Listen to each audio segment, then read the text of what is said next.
በስመ አብ ወወልድ ወመንፈስ ቅዱስ አሃዱ አምላክ አሜን። ንግሥት አዜብ በፍርድ ቀን ከዚህ ትውልድ ጋር ተነስታ ትፈርድበታለች። የሰለሞንን ጥበብ ለመስማት ከምድር ዳርቻ መጥታለችና እነሆ ከሰለሞን የሚበልጥ ከዚህ አለ። የማቴዎስ ወንጌል ምዕራፍ 12 ቁጥር 42። የተወደዳችሁና የተከበራችሁ የእመቤታችን የቅድስት ድንግል ማርያም የልጇ የኢየሱስ ክርስቶስ እንዲሁም የቅዱሳን አክባሪዎች ሁላችሁም እንደምን ዋላችሁ? እንደምን ሰነበታችሁ? እንኳን ለንግሥተ ሰማይ ወምድር ለአምላክ እናት ለእመቤታችን የበዓሏ መታሰቢያ እንዲሁም የበዓለ ትንሣኤዋን የመጨረሻ ቀን የሚከበርበት እነሆ በነሐሴ 21 ቀን ተገናኝተናልና የእመቤታችን የቅድስት ድንግል ማርያም ረድኤት በረከቷ ምልጃ ጸሎቷ አይለየን። ወላዲተ አምላክ መልዕልተ ፍጡራን መትሕተ ፈጣሪ ከፈጣሪ በታይ ከፍጡራን በላይ ንዕድ ክብርት እናታችን ቅድስት ድንግል ማርያም በረከቷ ከኛ ጋር ይሁንና እናታችን ቅድስት ድንግል ማርያም እሷም እንደ ልጇ ሙስና መቃብርን በልጇ ኃይል ጥሳ ተነስታለች፣ አርጋለች። እናታችን ቅድስት ድንግል ማርያም ትንሣኤ ሙታንን እነሆ ካዩ ትንሣኤ ሙታንን ከሚጠብቁ ሰዎች ሥጋ የለበሰ ሁሉ ትንሣኤ ሙታን ያስፈልገዋል። ከዛ መካከል በቀደምት እንግዲህ ከልጇ ቀጥላ የተነሳች እናታችን ቅድስት ድንግል ማርያም ናትና ክብር ለእናታችን ለቅድስት ድንግል ማርያም ይሁን፣ በረከቷም ከኛ አይለየን። በዛሬው ዝክረ ቅዱሳን እናታችንን ቅድስት ድንግል ማርያምንና እንዲሁም ደግሞ የፍልሰቷን 6ኛ ቀን እያከበርን እንገኛለን። በዚሁም ደግሞ ቅዱስ ሄራኒ ሐዋርያ ሰማዕትና ብርክት ንግሥተ ሳባ ልደቷ ነው። የኢትዮጵያዋ ንግሥት ንግሥተ ሳባ፣ ቅድስት እሌኒ ንግሥትም ልደቷ፣ እነዚህ ታላላቅ ሴቶች ልደታቸው ነው እና በዚህ ነው አዳ ጌታ በወንጌል ሲናገር በማቴዎስ ወንጌል ምዕራፍ 12 ቁጥር 42 ላይ ንግሥት ሳባ በፍርድ ቀን ከዚህ ትውልድ ጋር ተነስታ ትፈርድበታለች። እርሷ ጽድቅንና ቅድስናን ጥበብን ለማግኘት ከሩቅ አገር ከኢትዮጵያ ተነስታ እስራኤል አገር የሰለሞንን ጥበብ ልታሄዳለችና ንግሥት ሳባ በዚህ ትውልድ ላይ ትፈርድበታለች ሲል ጌታ ምን ማለቱ ነው? እያየን እየሰማን እየተማር ቃለ እግዚአብሔርን እየተማርን ፍሬ አለማፍራትን እንዲሁም ደግሞ አለማመንን ያመለክታል ማለት ነው። ለምን ትናንትና አያምኑም የተባሉ ከኋላችን ተነስተው ስለሚቀርሙን እንዲሁም ደግሞ አሕዛብ ናቸው ያልናቸው መጥተው ተጠምቀው በጽድቅ ስለሚበልጡን ነው እየተናገረ ያለ። ብዙዎቻችን በቤቱ ነን፣ እንዘምራለን፣ እንጸለያለን፣ እንላለን። ግን በጎ ስራና መልካም ስራ ስለሌለን ከልብ የመነጨ ስላልሆነ ከኋላ የተነሱት እኛን ይቀርሙናል ነው። ከኋላ ፊተኞች ኋለኞች፣ ኋለኞች ፊተኞች ይሆናሉ ሲል ነው እንግዲህ ጌታ እየተናገረ ያለው። ፊተኛ ሆነን ሳለን ኋለኛ እንዳንሆን እግዚአብሔር አምላክ ይርዳን፣ መድኃኔ ዓለም ይርዳን። እና በዛሬው ቀናዳ ከሚከበሩ ቅዱሳን መካከል ቅድስት ሄራኒ ሐዋርያዊ ሰማዕት ነች። ይቺ ቅድስት ወጣት መልክ ከደም ግባት ጋራ ሃይማኖትን ከስም በላይ ከመልካምነት ጋራ አስተባብራ የያዘች ሄራኒ ናት። ሄራኒ ማለት ሰላማዊት የተወደደች ማለት ነው። አንድም በጥሬው ሰላም ፍቅር ማለት ነው። ሄራኒ ማለት ሰላም ፍቅር ወይም የተወደደች ማለት ነው። መልክን ከደም ግባት ጋር ሃይማኖትን ከምግባር ጋር አስተባብራ የያዘች ቅድስት ሄራኒ ናት። በዛሬው ቀን ዓመታዊ ክብረ በዓል ከሚከበርላቸው እናቶች መካከል ይገርማል። መልክን ከደም ግባት ጋር ሃይማኖትን ከምግባር ጋር እግዚአብሔር አምላክ ለእኛ ሚስጠን። ቅድስት ሄራኒ በመጀመሪያው 100 ክፍለ ዘመን በታናሿ እስያ የንጉሥ ሉኪያኖስ ልጅ ናት። ከተወለደች ጀምሮ ስለ ክርስትና ሰምታ አታውቅም። ምክንያቱም አባቷ ጣዖት አምላኪ በመሆኑ ባለፈ ክርስቲያኖችን ይቀጣ ስለነበረ ነው። ልጁን ማንም እንዳይገናኛት ሲል ንጉሱ ለቅድስት ሄራኒ ቤተ መንግስት ሰራላት። ማንም እንዳይገባ በዙሪያዋም 12 አጥር አንዱ ቢበቃትስ እናንተ አንድ አይበቃትም? የክፋቱ ክፋት ማንም ከልጅቱ ጋር እንዳይገናኝ 12 አጥር አጠረባት አለ። 12 አጥር እንግዲህ አስባችሁታል። አንዱ አይበቃም ሁለት እሺ መቼም 12 አጥር አስባችሁታል። ምን አይነት አባት ነው? ከማንም ጋር እኮ እንዳትገናኝ ነው። አያድርስ በሉ እስኪ 12 አጥር 1 2 3 4 እያላችሁ እንግዲህ ርቀቱ ምን ያህል እንደሆነ አስቡ። መሀል ላይ ቤተ መንግስቱን ሰራ፣ ዙሪያውን 12 አጥር አሳጠረው ማለት ነው። ጣዖታቶቹን እንዲታጥን አገልጋዮችንም ሾመላት። ጣዖታትን ምን እንድታጥን አገልጋዮችንም ሾመላት ማለት ነው። ምናልባት አጥር ሰውን ሊከለክለው ይችላል። እግዚአብሔር ግን እግዚአብሔር ነውና ማንም አይከለክለውም። እግዚአብሔርን በአጥር በመደበቅ መከልከል ይቻል ይሆን? አይቻልም። እና እግዚአብሔር ግን ማንም ምንም የሚሰወረው ነገር የለም። ጌታ ደግሞ ይችን ወጣት ለወንጌል አገልግሎት ይፈልጋታል። አንድ ቀን አባቷ ልጁ ምሁር እንድትሆነ ወይም ሊቅ እንድትሆንለት አለና ሊቅ የተባለ የተሻለ ሽማግሌ ፈላስፋ ቀጠረላት። አንድ ሽማግሌ ነው፣ አያምንም። እሺ ወጣት ምናምን አያስገባም፣ አያምናቸውም። ግን ሽማግሌው መቼም ምንም አያረግም እና ሽማግሌ ሾመላት ማለት ነው። እጅግ ፈላስፋ የታወቀ ፈላስፋ ነው እና ያ ፈላስፋ ቀጠረላት። ጥበብ እግዚአብሔር ማለት ይሄ ነው። አባቷ ይህ ሽማግሌ ምንም እንደማይመልክ ምንን እንደሚያመልክ አልተረዳም። አረጋዊው እጅግ የተወጣለት ክርስቲያን ነው፣ ግን ማንም አያውቅበትም። ልብ በሉ፣ ጥበበኛ መሆኑን ፈላስፋ መሆኑን እንጂ ውስጡ ክርስቶስን የተላበሰ መሆኑን ማንም አያውቅም ማለት ነው። ይህን ሽማግሌና አሁን ፍልስፍና እንዲያስተምርለት ጥበብ እንዲያስተምርለት ነው ወደ እሷ ጋር ያስገባው። እግዚአብሔር ግን ቀን አለው እንደሚጠራበት ይችን ሴት ለወንጌል አገልግሎት ይፈልጋታልና ይህን ሽማግሌ ላከላት ማለት ነው። እንግዲህ እግዚአብሔር ይልካል እና የተወጣለት ክርስቲያን ነው፣ ግን ማንም አያውቅም። አረጋዊው ቅድስት ሄራንን ዝም ብሎ ሊሰብካት አልወደደም። መጀመሪያ በስነ ምግባር አነጻት። ቀጥሎ ግን ጌታ ሆይ ጎዳናህን ምራት እያለ ይጸልይላት ገባ። ጌታችን ልመናውን ሰምቷልና ቅድስት አንድ ቀን በግርማ ራእይ አየች። እርሷ ለማዕድ ተቀምጣ ሳለ የምዕራብ መስኮቶች ተከፍተው ሳለ በምስራቅ መስኮት ነጭ ርግብ በአፏ የወይራ ዝንጣፊ ቆጽለ ዘይት ወይም ይዛ ገባችና ማዕዱ ላይ አኖረው። ይቺ እርሷን ተከትሎ ደግሞ ንስር በአፉ አክሊል ይዞ ገብቶ በማዕድ ላይ ጥሎት ሄደ። በሶስተኛ ጊዜ ቁራ እባብ በአፉ ይዞ በምዕራብ መስኮት ገብቶ ማዕዱ ላይ ጣሉት፣ ወጣ። ቅድስት ሄራኒ ያየችው ራእይ ቢጨንቅና ሽማግሌው ምሁሩ ተርጉምልኝ እባክህን ጨንቆኛል ብላ አለችው። እርሱም ልጄ ሆይ ለዘመናት ስትጠብቂው የነበረ ምኞት ነው። ጌታ ያሳየሽ የህልምሽ ትርጉም እነሆ ነጭ ርግብ የመንፈስ ቅዱስ ሃይማኖት ነው፣ ምሳሌ ናት። የወይራ ዝንጣፌ ደግሞ ማኅተበ ጥምቀት ሜሮን ነው። ቁራው የክፉ ነገስታት ምሳሌ ሲሆን እባብ የመከራ ምሳሌ ነው አላት። ንስር ድል የመንሳት ምልክት ሲሆን አክሊሉ ደግሞ የመንግስተ ሰማይ ምሳሌ ነው። ልጄ ክርስቲያን ሁነሽ የሚደርስብሽን ሁሉ ጌታ አሳይቶሻል ብሎ ተረጎመላትና ተሰናበታት ነው።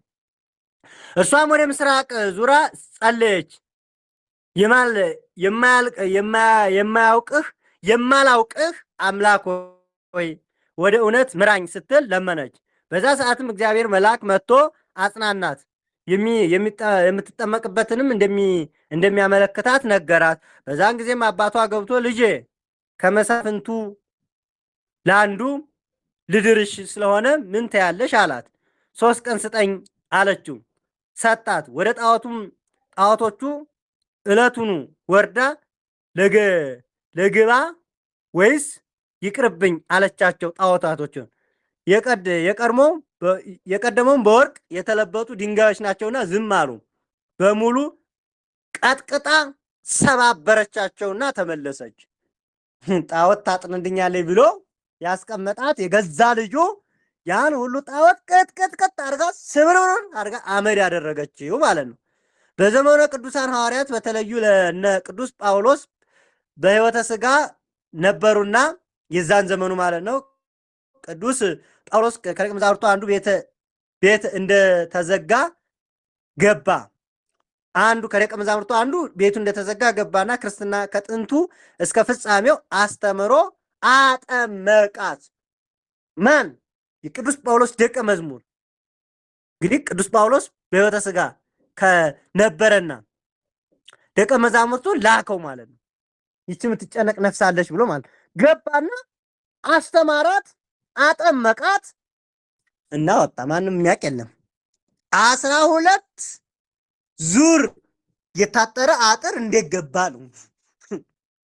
እግዚአብሔር ምን አይለውም፣ አይገድበውም። እና አጠመቃት ማለት ነው። ይገርማል። አጠመቃት ይችን ሴት ማለት ነው። እና ከዛ በኋላም በሶስተኛው ቀን ማለት ነው ምን መከርሽ ቢላት የኔ ምክር በርአተ ወይም በክርስቶስ የክርስቶስ ሰማያዊ ሙሽራ መሆን ነው አለችው። አባቷ ደነገጠ። እጅግ ስለተናደደ ወደ አደባባይ አውጥቶ አስሮ መሬት ላይ ጣላት። በመቶ የሚቆጠር ፈረሶች እንዲረጋግጧት አደረገ። የገባ ዘሰ ሌላ ዓለም ውስጥ ክርስቲያን ሆናለች። ጣዖታት ሁሉ ተደረማምሷል። ከዛ ተቃጥሏል። ከዛ በንዴት አውጥቶ የገዛ ልጁን በአደባባይ 100 ፈረሶች እንግዲህ እንድትደቀደቅ ወታደሮቹ በላዩ ላይ እንዲነዱባት አደረገ። በወቅቱም ሰው የሚጠብቀው የአካሏን ቁርጥራጭ ነበረ። ሰው የሚጠብቀው ነበር እንግዲህ ተቆራርጦ የሆነውን አካል። ነገር ግን ጌታ ከእርሷ ጋር ነበረና ልብሷ እንኳን ጭቃ አልነካውም። አባቷ ንጉሱ ሊኪያኖስ ሰራዊቱን ማለት ነው ማመን አልቻለም። ያየውን ሁሉም ድምፃቸውን ከፍ አድርገው ከክርስቶስ በቀር ሌላ አምላክ የለም አሉ። ቅድስት ሄራኒም ምንም ሳትናገር ይህንን ሁሉ ሰው ማረከችው። ሐዋርያዊት ያስባላት ይሄ ነው። ሁሉ ፈረሰደባት። ሁሉ በቃ በአደባባይ ተጎተተች። ምንም አልሆነች። በቃ ልብሷ እንኳን አንዲት ሽራፊ ከፀጉሯም አንዲትም ነገር የሆነ አልነበረም። ያ ሁሉ ወታደር፣ ያ ሁሉ ሰው እኛም በሄራኒ አምላክ በእግዚአብሔር በኢየሱስ ክርስቶስ እናምናለን በማለት ሁሉም ክርስቲያን ሆኑ። ይህን ሁሉ እንዲህ አድርጋ የማረከች ትልቅ ሴት ናት። ወዲያውም ንጉሱ መልእክተኛ ልኮ የቅዱስ ጳውሎስ ደቀ መዝሙር አስጠርቶ ከነ ቤተሰቡ ተጠመቀ። ይገርማል። ከዛ በኋላ ቅዱስ ጳውሎስ ደቀ መዝሙር መልእክት እንዲላክ አስደረገች ማለት ነው። አባቷ ላካ መጥቶ አስተማራቸው። ከዛስ ከነ ቤተሰቡ ንጉሱ ተጠመቀ። የዛን ዓለም ክብር ንቆ ንጉሱም የጸሎት ስም ሆነ። ቅድስት ሄራኒ ተጋድሎ ግን ቀጠለ ነው የሚለው። በአካባቢው የነበረ ንጉስ መጥቶ የአባቷን መንግስት ቀማ፣ እርሷን እጅግ አሰቃያት። እርሱ አልፎ አርማኒዮስ የሚባል ንጉስ እንዲሁ አሰቃያት። እርሱ አለፈ።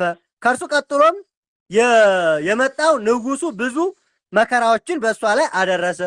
በጦርም ጎኗን ወግቶ ገደላት። ከጥቂት ሰዓታት በኋላም ግን ልክ ከእንቅልፍ እንደሚነቃ ሰው ተነስታ ጠራችው። በጣም ደንግጦ አምላክሽ አምላኬ ነው ሲል አመነ። በ30,000 በላይ ሰራዊቱን ይዞ ተጠመቀ።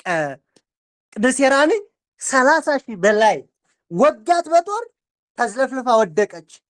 በቃ ሞተች ብሎ ምናምን።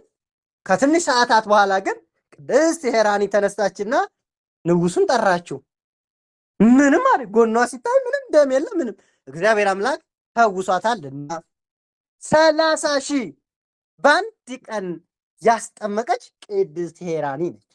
ይህ ብቻ አይደለም። በሶስት ነገስታት አልፋ ከአባቷ ጀምራ ያሉትን በድንቅ ታምሯ እያሳየች ክርስቶስን እየመሰከረች እኔ ክርስቲያን ነኝ እያለች ትሞታለች፣ ትነሳለች፣ ትገረፋለች፣ መከራ ይጸናባታል፣ ትድናለች፣ እግዚአብሔር ይፈውሳታል። በእንዲህ ሁሉ እግዚአብሔር ለብዙዎች ወደ መንግስተ ሰማይ መግቢያ ያደረጋት። ለዛ ነው በወንጌል ላይ ቅድም አስታውሳችሁ ከሆነ ፊተኞቹ ኋለኞች ይሆናሉ ያለው ማለት ነው። አሕዛብ የነበረችው ሴት 12 የብረት አጥር የታጠረባት ሴት እግዚአብሔር በዛ ድንቅ ተአምሩ ያችን ሴት አውጥቶ የብዙ ሺህ ክርስቲያን ሁነው ወደ መንግስተ ሰማይ መግቢያ ሆነቻቸው። ስለዚህ ሐዋርያዊት ማለት ወንጌልን የሰበከች በተግባር ያሳየች እናት ነች ማለት ነው። ይገርማል። እናት 3 ነገስታት ሁሉ ያስጠመቀች ማለት ነው። 3ቱም ነገስታት ከነሰራዊታቸው ያን ሁሉ ዘመን አልፋ ድልን የተቀናጀች ነች። ይገርማል። እናት ያን ሁሉ ወታደር ያን ሁሉ የጦር መሪ ታላላቅ ጀነራሎች ያ ሁሉ ጣዖት አምላኪን እንዲህ አድርጋ የማረከች ቅድስት ሄራኒ ነች። ይገርማል። እናት ቅድስት ሄራኒ በቀር ህይወቷ በስብከተ ወንጌል እስያ አዳርሳለች። ሙሉ እስያን አዳርሳለች። ጌታ አብዝቶላታልና እርሱም አበርትቷታልና እልፍ ፍሬን አፍርታ በዚች ቀን አርፋለች። የሐዋርያይቷ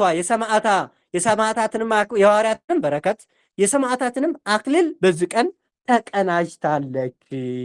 የቅድስት ሄራኒ በረከቷ ይደርብን እና እንዲህ አይነቷ ሴት በዛሬው ቀን በዓሏ ይከበርላታል።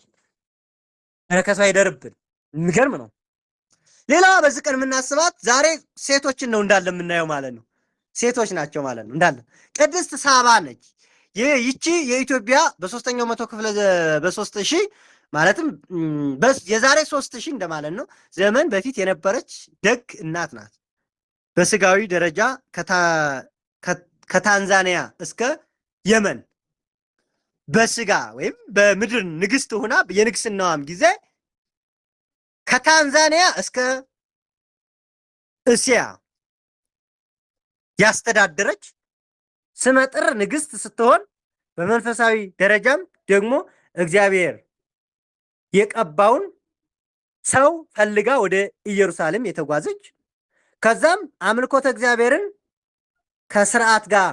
ከስርዓተ ኦሪት ጋር አምጥታ ድንግልናዋን ለታላቁ ሰለሞን ሰጥታ ሚኒሊክን ወልዳለች። ይቺ ንግስት በጌታ በፈጣሪዋ አንደበትም የተመሰገነች በማቴዎስ ወንጌል ምዕራፍ 12 እንዲሁም በ24ም ላይ እንዲሁ እናገኛታለን። ብዙ ቦታ ላይ በመጽሐፍ ቅዱስ ስሟ ጥር የሆነ እንዲሁም በመጽሐፈ ነገሥት ላይ ስሟ እጅግ የከበረና የሰለሞንን ጥበብ እንዲሁም ታላቅ ንግስት መሆኗ በዕለተ ምጽአትም እስከ መፍረድ ድረስ እግዚአብሔር የሰጣት የእምነቷ ቀናነት ታላቋ ንግስታችን የኢትዮጵያዋ ንግስት ማክዳ በዛሬው ቀን እንሆ ተወለደች።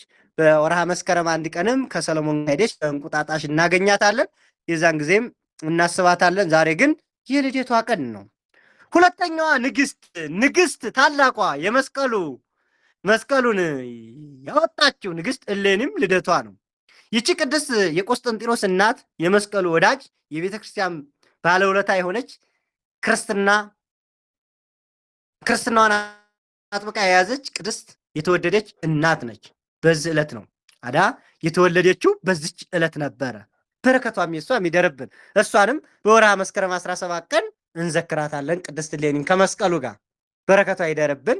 ዓመታዊ ክብረ በዓልም ዓመታቸው ስላለ በዛ ቀን ናት። ዛሬ ልደታቸው ስለሆነ እንዘክራቸዋለን። የቅዱሳን እናቶቻችን የእነዚህ ታላላቅ እናቶቻችን በረከታቸው ረዴታቸው አይለየን።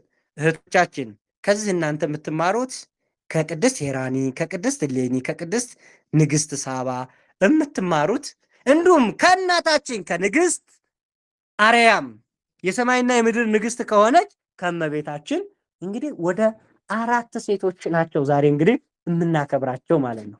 እነዚህን 4 ሴቶች ልብ በሉ፣ ታላቅና ገናና ናቸው።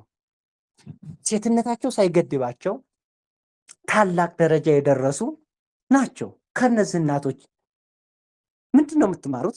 ምንድን ነው እስኪ እንደው የእነሱን ህይወት እዩ።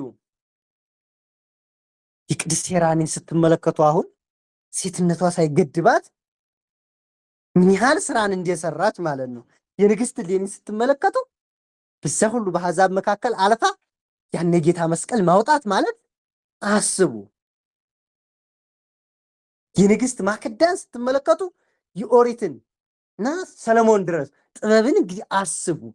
ኢትዮጵያን እንግዲህ እስከ ሂንድ ውቅያኖስ፣ ሜዲትራኒያን ባህር፣ ግብፅ ሳቀን ያን ሁሉ ያስተዳደረች ነች። የኢትዮጵያ ግዛት ኢትዮጵያ ስትባል በነገራችን ላይ ይህች አሁን ያለችው ሸራርፈው ሱዳን በዛ የራሷን ወስዳለች፣ በዛ ኤርትራ ያለች፣ በዚህ ሶማሊያ በኩል ደግሞ በመቃዲሾ በኩል ተሸራርፋ ትንሽ የቀረችው ኢትዮጵያ አይደለችም። ኢትዮጵያ ማለት ከዚህ ህንድ ትሄዳለች እስከ አንታርክቲካ፣ እስያ፣ ግብፅ ስር የምትባለው ሀገር ኢትዮጵያ ግዛት ነበረች። ዛሬ አሁን እንደምታውቋት ይህን ሁሉ ያስተዳደረች ጥበበኛ እና በጣም የምትፈራ ሰለሞን ስከድ የዛን ጊዜ እንደሆነ አውሮፕላን የለም፣ በባህር ነው። በባህር ከዛ በእግር ነው የሚከደው፣ በፈረስ ነው። እና ስከድ ምን ይላል? ወርቅ በመንገድ ላይ የሚሰግድላት ሰው ለእነሱ ወርቅ እየበተነች ነበር የምከደው ይላል። አስቡ እንግዲህ ማለት ነው ኢትዮጵያ ምን ያህል ታላቅ ሀገር ማለት ነው። እና እናቶቻችን ምን ያህል ታላቅ እንደነበሩ ማለት ነውና እስኪ ይሄንን እዩ። እና ቤተክርስቲያናችን አንዳንድ ጊዜ ሴቶችን ለማኮሰስ ሴት እኮ እንደዚህ ናት ምናምን የሚሉ ነገር አለ። አይደለም። ቅድስት ቤተክርስቲያናችን ለሁሉም የሚያገለግሉበትን ጸጋ ያጎናጸፈች ነች። እና እኔ በጣም ነው የሚገርመኝ ማለት ነውና እኔ በጣም ነው እና ወንጌልን ለመስበክ ሐዋርያት እንላለን እንጂ ከነሱ ጀርባ የወንጌሉ ዋናው የወንጌሉ ማዕከል እናቶቻችን ናቸው ማለት ነው። ሐዋርያት እንዳሉ እንይዛለን። ከነሱ ጀርባ የነበሩ 36ቱ ቅዱሳን አንስት ለወንጌል መሰበክ ምን ያህል ሚና እንደነበራቸው ማለት ነው። ወንጌልኛ ለቤተክርስቲያን መሰራት ቤተክርስቲያን ስትታነጽ የእናቶቻችን ጀርባ ወንድ ልጅ እኮ ምንም ነው። እውነቴን እኮ ነው። ምንም ሴት ልጅ ከጀርባ ሆና ካረዳችሁ ወንድ ልጅ ምንም ነው። ዋናው ከኋላ ነው። ከቤት ሰላም ከሆነ ምክር ከሚስቱ ካገኘ ሴት ልጅ እጅግ ለሴቶች ብልሃትነትና ጥበብን ሰጥቷቸዋል እግዚአብሔር። ለባሏ ከመከረችው ከነገረችው ትልቅ ስራ መስራት ይችላል ማለት ነውና ከቤት ግን ካልተመቸው እንኳን ውጭ የማይሳካለትም ማለት ነውና እናቶቻችን ትልቅ ድርሻን የያዙ ናቸውና እነዚህ ታላላቅ እናቶቻችን ዛሬ ዓመታዊ ክብረ በዓላቸው እጅግ የምንወዳቸው በቤተክርስቲያናችን እጅግ ገናና የሆኑ የእናታችን የቅድስት ድንግል ማርያም፣ የእናታችን የቅድስት ሄራኒ፣ የእናታችን የቅድስት እሌኒ፣ የእናታችን የቅድስት ማክዳ ወይም ንግሥተ አዜብ ብዙ ነው ስሟ። የአዜብ ንግሥት ይሏታል፣ ንግሥተ ሳባ ይሏታል። የሳባ ንግሥትም ትባላለች። በመጽሐፋችን በመጽሐፈ ነገሥት ምዕራፍ 1 ላይ በተለይ ቁጥር 10 ላይ ስከዱ እጅግ ስመጠርና ገናና የሆነችውን በመጽሐፍ ቅዱሳችን የምናገኛት ታላቅ ሴት ነችና ይችን ሴት የኢትዮጵያ ንግሥት እጅግ የሚገርም ነው። ቅርሶቿና ታሪኮቿ ነው ዛሬም በቤተ መዛግብት በተለይ አክሱም ስትሄዱ በዛ እጅግ ታላቅና ብዙ ቅርሶችን የንግሥት ማክዳን ታሪክና ሂስትሪ የሚያሳይ እጅግ በጣም ብዙ አለ። ያንን ማየት ሂዶ ማየት ይቻላል። የንግሥት ሳባን ደግሞ እንዲሁ በኢየሩሳሌም ስትሉ ነው ያሰራችው ቤተ መቅደስ ነው መታሰቢያዋ በኢየሩሳሌም እንዲሁ አለ ማለት ነው። እና ይችን እናት እነዚህን አቶ በደንብ በውቋቸው፣ ግን ታሪካቸውን በሰፊው የምንመጣበት ይሆናል። ለዛሬው ግን እዚህ ጋር ይበቃናል። የእናታችን የቅድስት ድንግል ማርያም በረከታና ምልጃ ጸሎቷ ከኔም ከእናንተም ጋር ይሁን። አምላካችን ቸርነትና ምሕረቱን ከኛ አያርቅብን። እንደ እናቶቻችን እንድንኖር እግዚአብሔር ይርዳን። እህቶቻችን በእናቶቻችን አሰረ ፍኖት እንድትጓዙና በእናቶቻችን በሄዱበት መንገድ እንድትሄዱ መድኃኔዓለም ይርዳችሁ። የድንግል ማርያም ልጅ ይርዳችሁ። እነሱ በሄዱበት መንገድ ሂዳችሁ እንደ እናቶቻችን ፈለግ እንድንከተል እግዚአብሔር ይርዳችሁ። እነሱን ታሪክ ስትማሩ የእነሱን ሂስትሪ ስታውቁ ለእናንተ ብርታት ነው። እንዲህም ይቻላል እንደ ብላችሁ ይሄ የእናንተ አልችልም የሚለውን እንደምትችሉ የሚያሳይ ታሪክ በመሆኑ ይህንን ማጥናት አለባችሁ፣ ማወቅ አለባችሁ። የዛሬ መልእክቴ ነው። የእናቶቻችን በረከት አይለየን። በዓሉን በዓለ ሐሴት በዓለ ፍስሐ የሚያርግልን። የእመቤታችን የቅድስት ድንግል ማርያም እንግዲህ መጨረሻው ላይ ነን ዛሬ። እናታችን ቅድስት ድንግል ማርያም የዛሬ ዓመት ለጾሟ ታድርሰን፣ የዛሬ ዓመት ሌላ ዓመት ደርሰን እመቤታችን በዓመቱ አደረሰችን መጣና በዓመቱ ኧረ እንደምንሰነበቱ እንድንባባል እግዚአብሔር ይርዳን። ድንግል ማርያም ከኛ ጋር ትሁን። ወላዲት አምላክ አቁራሪተ መዓት ሰአሊተ ምሕረት በጸሎት የበላይ ሰብ እመቤት ድንግል ማርያም የአብርሃም ድንኳን የሙሴ ጽላት የጊዮን ጸምር የያዕቆብ መሰላል የኤፍሬም ውዳሴ የአባ ሕርያቆስ ቅዳሴው የያሬዱ ውብ ዜማ የአባ ጋስጫ ጊዮርጊስ ድርሰቱ የሆነች እናታችን ቅድስት ድንግል ማርያም ከእኔም ከእናንተም ጋር ትሁን። ሰናይ ቀን ተመኘው። ወስብሐት ለእግዚአብሔር ወለወላዲቱ ድንግል ወለመስቀሉ ክቡር። ይቆየን።